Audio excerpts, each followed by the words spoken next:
Have you ever felt completely drained after hanging out with this one person and thought, wait, are we even friends? Or maybe you've questioned if you are being a good friend yourself. Friendships shape our energy, our confidence, and the way we feel. And as I always say, the people you surround yourself with have a critical impact on your everyday life. Even if you're denying it, even if you say, oh, but I don't really share anything personal with her. Trust me, it still affects you. And in today's world, with busy schedules, constant distractions, and surface level connections, it's easy to overlook the red flags or miss the green ones in our friendships. So, in today's video, I want to share my story on what it really means to be a good friend and also how sometimes being a good friend means just walking away from a friendship that isn't serving you. And hi, I'm Eva, and welcome back to my channel. Here, we talk about self growth, confidence, and building a life that actually feels good. So, if it sounds like your vibe, hit the subscribe button, like, and let's dive into it. At first, I really want to talk about red flags of an energy vampire friend. These red flags often go unnoticed in friendships. And the first one is that they only call you when they need something. I know. You're always the one listening, showing up, giving advice, helping, but when it's your turn, they're busy, distracted, or simply unavailable. I've been there. I've dropped everything to be there for people, thinking that's what being a good friend means. But when it came time for them to show up for me, they simply did not.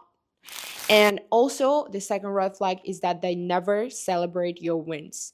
They get quiet, change the topic, or make passive aggressive comments. I didn't know it was that serious. Or, oh, your video is going viral. Never expected this. It's not always what they say, but how they say it. And if they act busy or uninterested when you achieve something important, that's a big red flag. I had this friend. She knew that I'm gonna have a very important event that I organized by myself, starting from location, food, catering, videography, and all. And she promised me she would be there because she lives close by to the place where the event was. And guess what? She never came. More to that, she never even asked how did it go. And when I asked her, what's up, you're not interested, like, you're not gonna ask me about the event I just had, she's like, oh, I didn't know it was that serious to you, but how was your event? Yeah. And number three is when you feel drained after spending time with them. Your body knows. Even if you think you're having fun, if you leave their presence feeling tired, anxious, or just heavy, that's your body telling you something is off. Our bodies hold emotions and can sense things before our minds catch up. This is on subconscious level. Your body is giving you a sign. Something is off. We don't want to be here. We don't feel comfortable around this person. You gotta go. And number four is that they gossip about every and anybody. It might feel entertaining at first, but remember, if they gossip to you, they gossip about you as well. When all of your conversations revolve around tearing other people down, it's a sign of a shallow connection and small minded perspective. Because trust me, I live in Miami and I've met a lot of people, and all they do is just gossiping. It's just constant gossiping. I had this friend of mine, and when I came back from a vacation, it was quite a long flight. I went for a walk with her, and the first thing that she asks me when she sees me after 3 weeks of my absence is like, have you heard about Gina? I'm like, oh, no, what about Gina? Oh my gosh, she had plastic surgery and it turned out so ugly. I can't even talk about this. Do you want to take a look at the picture that she sent me? I was like, it just clicked in my head. This person is not interested in my life. This person is not interested in her life. She's basically interested only in something that happened to Gina. Who is Gina, girl? And at the same time, I was feeling like, "Oh, I don't want to be here. I don't want to have this conversation." And red flag number 5 is my favorite, boundaries, because they make you feel guilty for setting boundaries. Comments like, "Why didn't you call me today? I guess you're too busy now." Or, "Okay, go hang out with your other friend."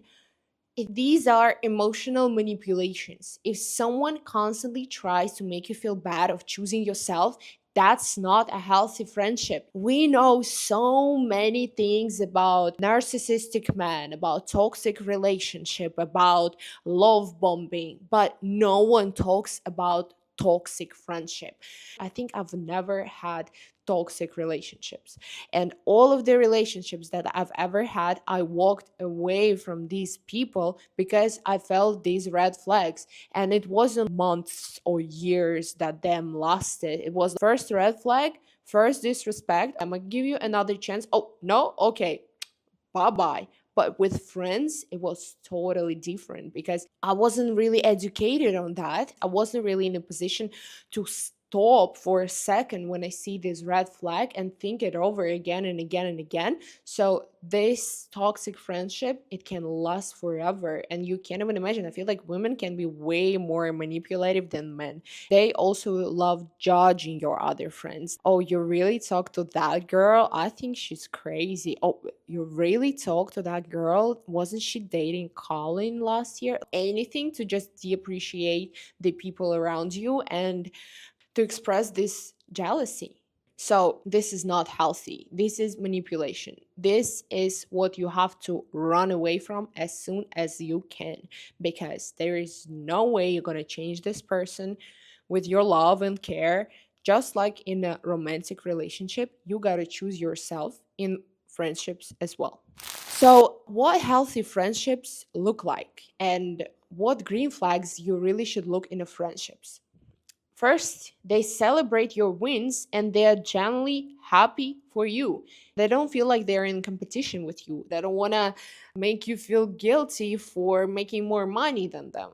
And of course, they respect your boundaries and your time, and you don't feel guilty saying, "No, I can't hang out with you." And your body feels energized and light after spending time with them, not drained, because my body knows before my mind knows. So our physical reactions are really important. Also, good friends, they communicate openly and directly, not passive aggressively. You don't have to ask one more time to clarify. And of course, don't forget that they support your growth, not your drama. They are interested in meaningful conversations, not just gossip. I recently met up with my acquaintance. I don't see her often, but every time we connect, I feel like uplifted, heard, inspired, and that's a sign of a truly good friend. You feel good after hanging out with them. There's no other way. And as I mentioned in the beginning, friendships are the mirror of how we treat ourselves. Same as a relationship, to be honest, same as any relationship with anybody. Any kind of connection with people, that's the way you treat yourself. And by recognizing red flags, celebrating green flags, and showing up with real intentions, you can protect your peace while building meaningful connection. That's the most important stuff. You have to choose yourself. You can be a good friend without burning yourself out. You can listen actively, but you don't have to overgive or try to fix everyone's problems, try to fix everyone's relationships, and try to be the best, I don't know, doctor, psychologist, coach, tarot expert, and all of that. Sometimes just your presence is enough. You can be honest and communicate directly. You can respect your own boundaries and know it's not selfish to say no when you need rest or space. And remember, the best friendships are the ones where both people are growing, not stuck in the same patterns. And yes, you can and you have to encourage your friends to grow. But if they don't want to do this, it's okay to let them go. Not everyone is meant to stay in your life forever. And as I always say, everything starts with a small step. Maybe today the step is just unfollowing an energy vampire on social media, or sending a message to a friend who you're truly grateful for. And let me know in the comments which part of this video resonated with you most. And if this video helped you, please subscribe to my channel and share this with someone who needs to hear this. It will also help the YouTube algorithm to recognize that this video is worth sharing with others. But that's it for now. Thank you so much and bye.